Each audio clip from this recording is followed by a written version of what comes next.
시청자 여러분 안녕하십니까. 5월 12일 목요일 생방송 수도권 투데이 2부입니다. 화제가 되고 있는 수도권 소식을 집중적으로 살펴보는 이슈 포커스 시간입니다. 오늘은 김지희 기자와 함께하겠습니다. 자, 김지희 기자 어서 오세요. 네, 안녕하세요.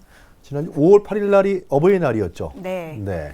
어버이날이었는데 그런데 요즘 같아서는 어르신들에 대한 어떤 경로 사상이라든가 그런 게 예전 같지는 않은 것 같아요. 그렇죠, 좀? 그렇습니다. 네. 이제 중요한데 국가를 운영해 나가는데 서울 시내 어떤 그 샵에서 그 어르신들을 우대해주는 아주 반가운 소식이 있는 것 같던데요. 네. 그 강남구에서 처음 시작이 된 효사랑 업소인데요. 네. 어르신들이 가면 최대 50%까지 음식이나 미용을 하는데 드는 비용을 할인해 주는 곳입니다. 네. 어르신들도 당연히 비용이 저렴하다 보니까 좋아하시지만 네. 업주분들도 굉장히 만족도가 높다고 하는데요. 그래서 이제 다른 구로도 좀 확산되고 있는 상황입니다. 50%면 상당히 큰 금액이잖아요. 그렇죠. 절반. 네. 그러나 어르신들이 와서 이제 기분 좋게 하고 나가시면은 업주분들도 기분 좋고. 네, 원래 좀 봉사활동을 하시던 분들이셔서 더 이렇게 기뻐하신다고, 보람을 느끼신다고 합니다. 네. 그럼 관련 VCR을 보고서요. 리포트를 보고서 더 얘기 나누도록 하죠. 네. 예.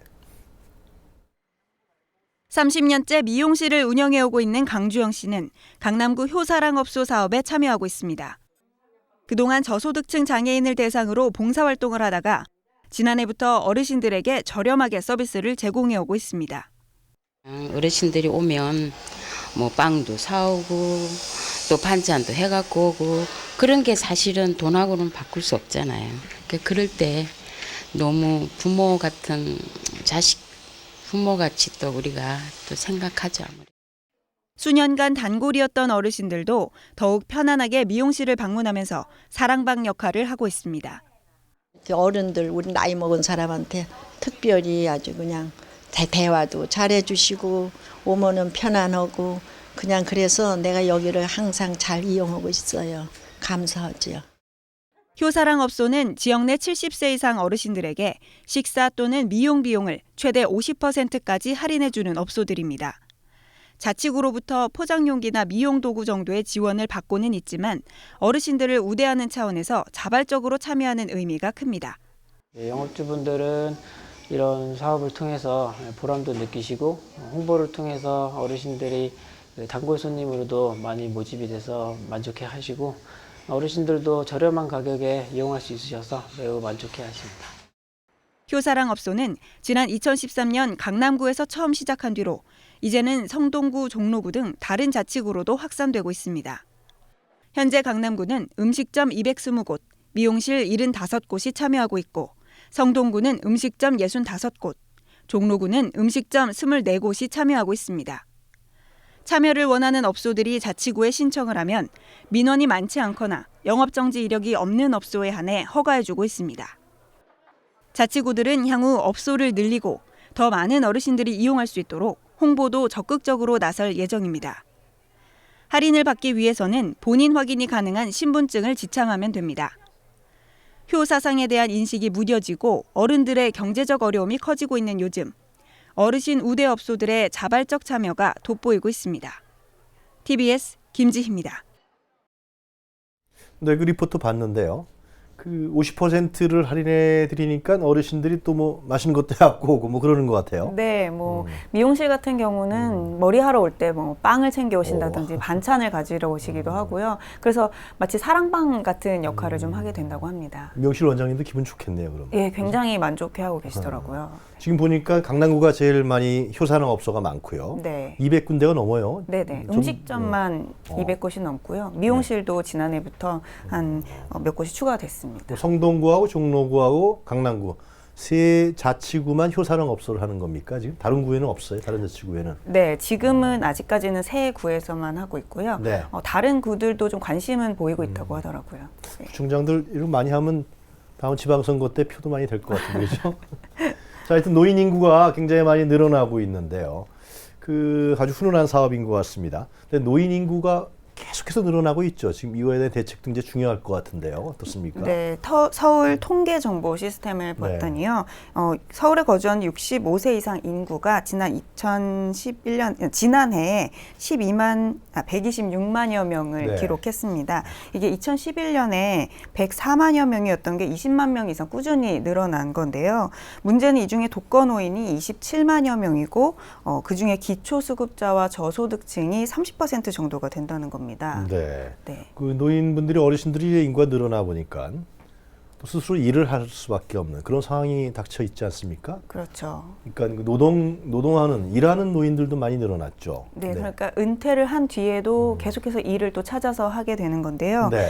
작년 8월 정도의 기준에 46만 명이 일을 하고 있는 것으로 나타났습니다. 그런데 평균 한 주에 56시간 정도를 일을 하고 임금은 평균 122만 원 정도를 받는다고 나왔는데요. 예. 그러니까 근로 시간에 비해서 임금 수준이 그렇게 높지 못한 상황입니다. 그래서 1,000명 정도를 대상으로 이게 집집마다 방문을 하면서 좀 이야기를 들어봤더니 네. 일을 하는 이유가 생계비를 마련하고 뭐 개인적으로 노후 준비를 하기 위한 이유가 좀 많았다고 해요. 그래서 평생 이제 아이들 뒷바라지하고 또 부모를 모시고 났더니 정작 본인을 위해서는 모아둔 돈이 없더라 이런 네. 이야기들도 좀 있었다고 합니다. 그 평균 받는 임금이 120만 원 정도 수준이요. 네. 두 분이서 쓰시기엔 참 적은 돈일 것 같아요. 그렇죠. 그죠? 요즘 살기에는 많은 돈이 아닙니다. 네. 그런데 대부분의 일자리가 비정규직이겠죠. 아무래도 뭐 그렇죠. 네, 정규직으로 이렇게 어르신들을 쓰는 그 업체는 많을 것 같지가 않아요. 예, 아무래도 은퇴하신 분들이 새로 일을 하려다 보니까 체력적으로나 좀 할 수 있는 일들이 많지는 않은 걸로 알고 있는데요. 네.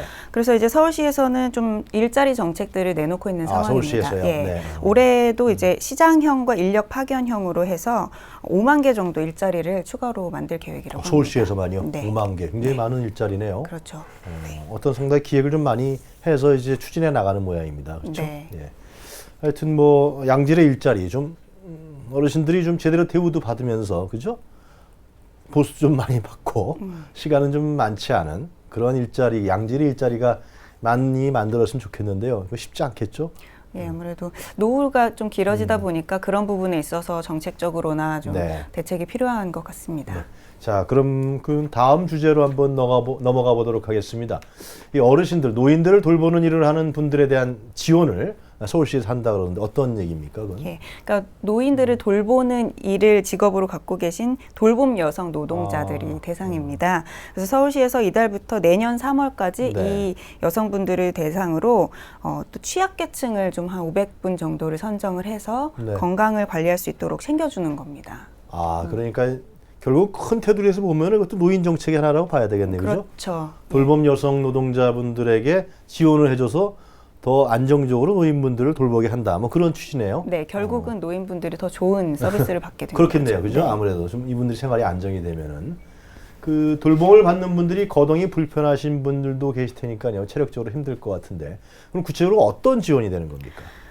이분들이 사실 받는 금액이 이 네. 돌봄 일을 하는 분들이 80만 원 정도도 안 되는 분들도 많고요. 그중에 또 60만 원 이하를 받는 분들도 절반 정도가 됐다고 해요. 네. 그래서 근데 사실 누군가를 돌본다는 것 자체가 체력적으로나 또 정신적으로도 힘든데 참 쉽지 않아요. 그거. 그렇죠. 근데 그치? 어르신들의 경우에는 네. 거동이 불편한 분들도 계시기 때문에 더 어떤 직업병, 그러니까 근골격계 질환이라든가 정신적인 스트레스라든가 이런 직업병이 있을 수가 있다고 합니다. 네. 그래서 이런 건강을 진단하는 검사비를 100만 원 정도를 지원을 해주고요. 또 치료비도 300만 원까지 지원이 됩니다. 그래서 이분들을 대상으로 하는 프로그램도 마련이 되고 네. 또 직접 찾아가서 건강 교육을 해주는 것도 마련이 돼서 일단은 좀 그분들이 좀 건강을 찾아서 더 잘 돌볼 수 있도록 지원을 하게 되는 겁니다. 그래서 서울시 어르신 돌봄 종사자 종합지원센터 홈페이지에 들어가시면 네. 일정이나 이 내용을 자세히 확인할 수가 있습니다. 이렇게 정책을 우리가 좀 구체적으로 보면요. 이 지방자치단체에서 펼치는 정책이 또 시민들의 삶과 더 직접적으로 연결된 것들이 많은 것 같아요. 보면은. 중앙정부에서는 아무래도 좀 거시적으로 하는 것이고 지방정부에서는 구체적인 것을 항상 보니까 서울시에서 그래서 이러한 정책이 나오지 않나. 예산을 좀 중앙정부에서 좀 많이 지원을 좀 해줬으면 좋겠다. 그런 생각이 좀 드네요. 네. 네. 김지희 기자 수고했습니다. 네, 고맙습니다. 네.